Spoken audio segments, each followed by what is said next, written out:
ማግስት ሚዲያ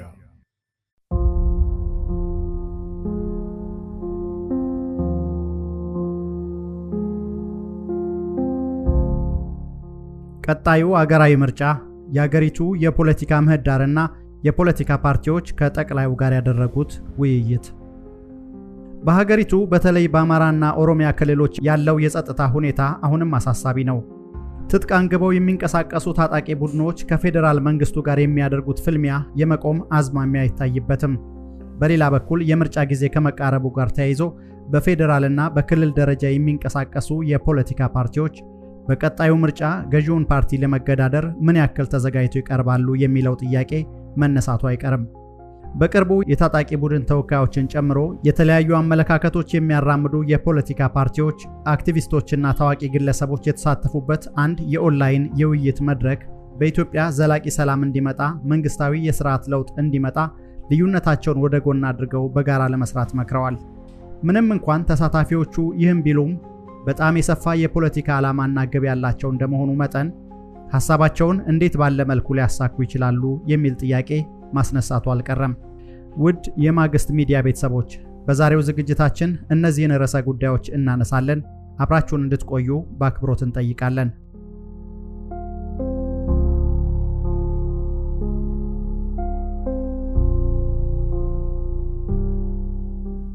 ኢትዮጵያ ቀጣዩን ሀገራዊ ምርጫ ልታደርግ ከአንድ ዓመት ያነሰ ጊዜ ቀርቷታል።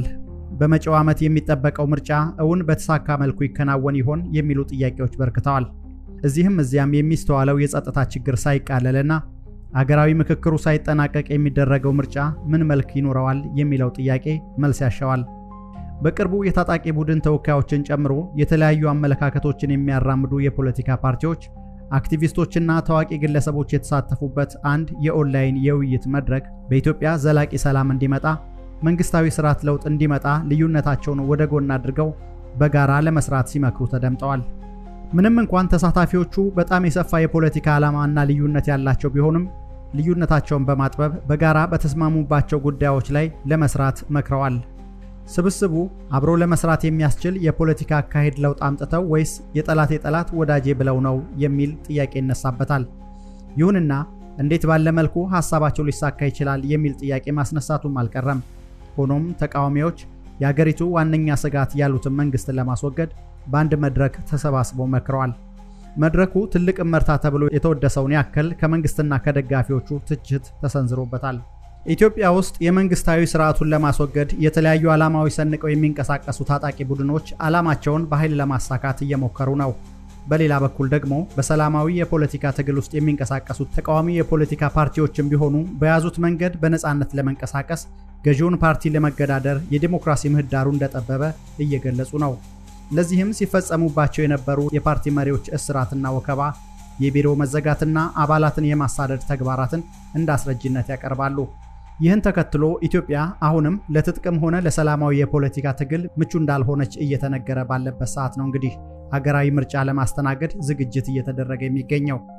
ከትጥቅ ትግልና ጠቧል ከሚባለው ሰላማዊ ዲሞክራሲ ምህዳር ባሻገር የኢትዮጵያ ዕጣ ፈንታ ምን ሊሆን ይችላል የሚለው ሁሉም የፖለቲካ ኃይሎች ሊመክሩበት የሚገባ ርዕሰ ጉዳይ ነው ከማለት ባሻገር በርካታ ሐሳቦች እየተሰጡበት ይገኛል። ታዲያ ባለፈው ሳምንት ጠቅላይ ሚኒስትር አብይ አህመድ ከተቃዋሚዎች ጋር ለውይይት መቀመጣቸው ለሀገሪቱ መፍትሄ ሊያስገኝ ይችላል ወይ ቢባልም ፋይዳው ላይ የሚጠራጠሩ አያሌዎች ናቸው።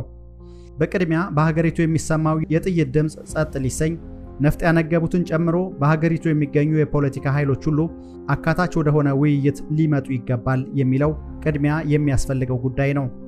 የፖለቲካ ምህዳሩን ማስፋት እንዲሁም የታሰሩ ፖለቲከኞችና ጋዜጠኞችን ያለምንም ቅድመ ሁኔታ ሊፈቱ እንደሚገባ ብዙዎች ድምፅ እያሰሙ ነው። የኢትዮጵያ የፖለቲካ ፓርቲዎች የጋራ ምክር ቤት አባላት የሆኑ ፓርቲዎች ባለፈው ሳምንት መጀመሪያ ከጠቅላይ ሚኒስትር አብይ አህመድ ጋር ተገናኝተው ተወያይተዋል። በኢትዮጵያ ወደ 200 የሚደርሱ የተቃዋሚ ወይም የተቀናቃኝ ፓርቲዎች ይገኛሉ ተብሎ ቢጠበቅም ስብሰባው ፋይዳ የለውም በማለት ላለመሳተፍ የወሰኑ ከመኖራቸው ባሻገር ስብሰባውን ረግጠው የወጡ ተቃዋሚዎች መኖራቸውም ተሰምቷል። ሌሎች ደግሞ የመናገርና ሐሳብን የመግለጽ ዕድል ተነፍጎናል በማለት ጠቅላይ ሚኒስትሩ በጽህፈት ቤታቸው የጠሩትን ስብሰባ ሲያጣጥሉ ተመልክተናል።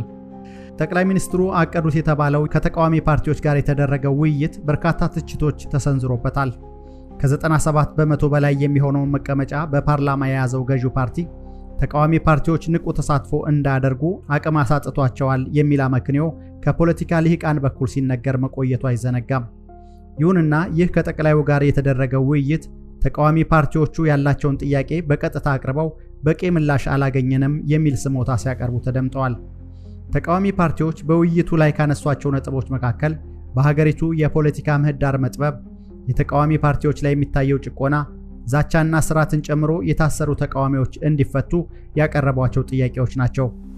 ከዚህ በተጨማሪ የፕሪቶሪያው ስምምነት አፈጻጸም ተግባራዊነት፣ ፍትሃዊ የመገናኛ ብዙሃን አጠቃቀም፣ የዜጎች የመንቀሳቀስ መብት መጠበቅ፣ የፍትህ ስርዓቱ ነፃና ገለልተኛ መሆን እንዲሁም ሀገራዊ ውይይት ከተጠቀሱት ነጥቦች መካከል ይገኙበታል። ይሁንና የገዢው ፓርቲ የስልጣን ዘመን ሊያበቃ የቀረው ከዓመት ያነሰ ጊዜ ብቻ ቢሆንም አሁንም ቀጣዩ ምርጫ ለማከናወን አስቻይ ሁኔታዎች አሉ ለማለት አያስደፍርም። ወትሮንም ቢሆን ጠቅላይ ሚኒስትር አብይ አህመድ ተቃዋሚ ፓርቲዎች ሰብሰብ ብለውና ተደራጅተው እንዲቀርቡ የሚደጋግሙትን ምክረ ሐሳብ በጽህፈት ቤታቸው የተደረገው ስብሰባ ላይም ሲናገሩ ተደምጠዋል። በፖለቲካ ጉዳዮች ላይ ልዩነት ቢኖረንም በሀገር ጉዳይ ላይ መንግስትን በመደገፍ መስራት ለሚፈልጉ ሁሉ በሩ ክፍት መሆኑን ጠቅላይ ሚኒስትሩ ቢገልጹም ከውይይት ያለፈ ረብ ያለው ተሳትፎ እንዲያደርጉ የተጋበዙበት እውነተኛው በር ተከፍቶላቸዋል ለማለት ግን የሚያስደፍር አይደለም። በሌላ በኩል የፖለቲካ ምህዳሩ እንዲሰፋ፣ የታሰሩት እንዲፈቱ፣ ዲሞክራሲ የማስፈኑ ጉዳይ እንዲቀጥል፣ ከሁሉም በላይ በሀገሪቱ የሚታየው ችግር ተቀርፎ ሰላም እንዲመጣ ከተቃዋሚ ፓርቲዎች ምን ይጠበቃል የሚለውን ማንሳት አስፈላጊ ሆኖ እናገኘዋለን። መንግስት እንዲሁም ነፍጥ ያነገቡ ተቃዋሚዎች ጠመንጃቸውን ዘቅዝቀው ወደ ሰላም እንዲመጡ የተቃዋሚ ፓርቲዎች ድርሻ ምን መሆን አለበት የሚለው መጠየቅ ይኖርበታል። በተለይም ከዚህ ቀደም በነበሩ ውይይቶች መሰረት የፖለቲካ ምህዳሩ እንዲሰፋ ከመፈለግ ውጪ መንግስት ምን እንዲያደርግ ነው ቃል የገባላችሁ? ከእናንተስ ምን ይጠበቃል ተብሎ መጠየቅ ያለበት ወቅቱ አሁን መሆኑን እሙን ነው። ሀገራዊ ምክክር ኮሚሽኑ ውጤታማ እንዲሆን በተቃዋሚ ፖለቲካ ፓርቲዎች ዘንድ ምን እየተደረገ ነው የሚለው ሌላኛው ጥያቄ ቢሆንም በርከት ያሉ የፖለቲካ ድርጅቶች ከዚሁ ኮሚሽን ራሳቸውን ማግለላቸው ደግሞ በኮሚሽኑ በኩል ትኩሳት ሆኖ ይቀርባል። ብሔራዊ ምክክር ኮሚሽኑን አንቀበልም ያሉና እየተሳተፉም በጥርጣሬ የተመለከቱ የፖለቲካ ፓርቲዎች በደንብ የተደራጀ አማራጭ የብሔራዊ ውይይት ለማድረግ የሚያስችል አደረጃጀትና ሐሳብ አላቸው ወይ?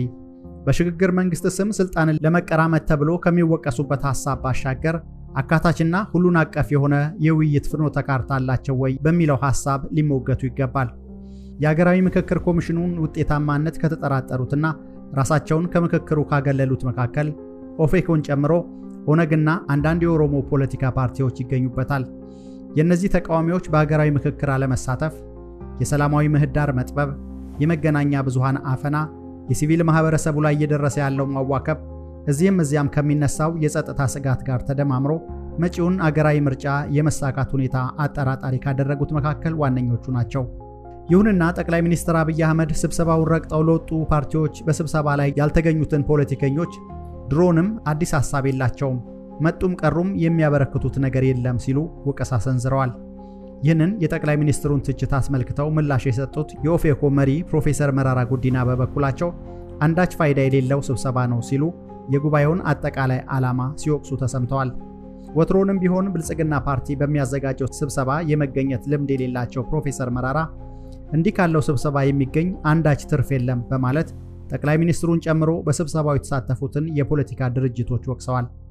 በሌላ በኩል ኢሃፓ በበኩሉ አገራዊ አንድነትን የሚያጠናክር ነጥብ የለውም በማለት እንዲሁም ስብሰባው በቀጣይ በሚካሄደው ምርጫ ዙሪያ የውይይት ርዕሰ ጉዳይ ያልተስተዋለበት ነው ሲል ስብሰባውን ረግጦ መውጣቱ አይዘነጋም።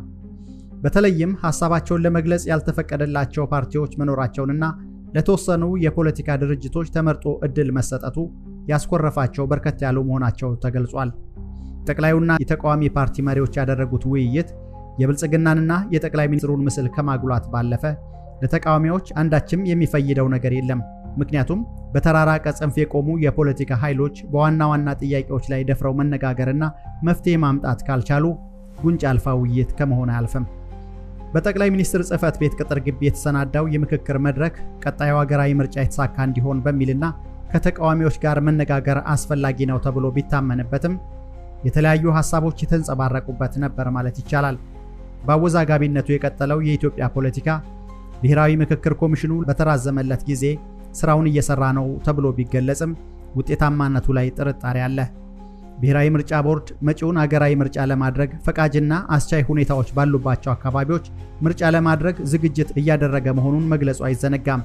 የኢትዮጵያ ብሔራዊ ምርጫ ቦርድ መጪውን አገራዊ ምርጫ ፈቃጅና አስቻይ ሁኔታዎች ባሉባቸው የምርጫ ክልሎች እንደሚደረግ የገለጸ ቢሆንም በአገሪቱ ያለው የጸጥታ ሁኔታ በጣም ተለዋዋጭ በመሆኑ ምርጫው በሚቃረብበት ወቅት ሁኔታው በዝርዝርና በጥልቀት የሚታይ መሆኑንም አስታውቋል።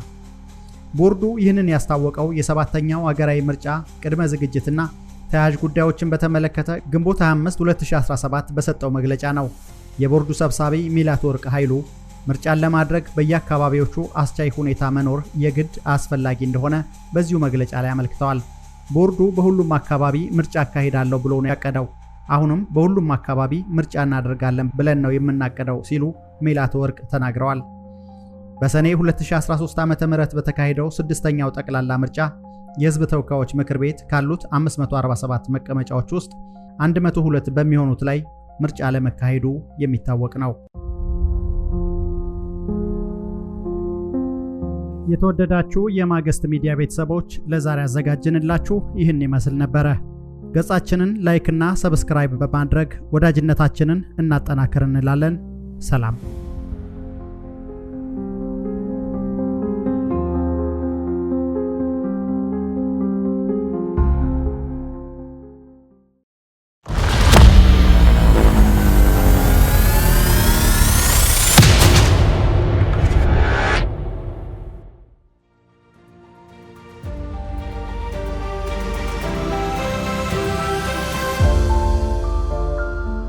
August Media.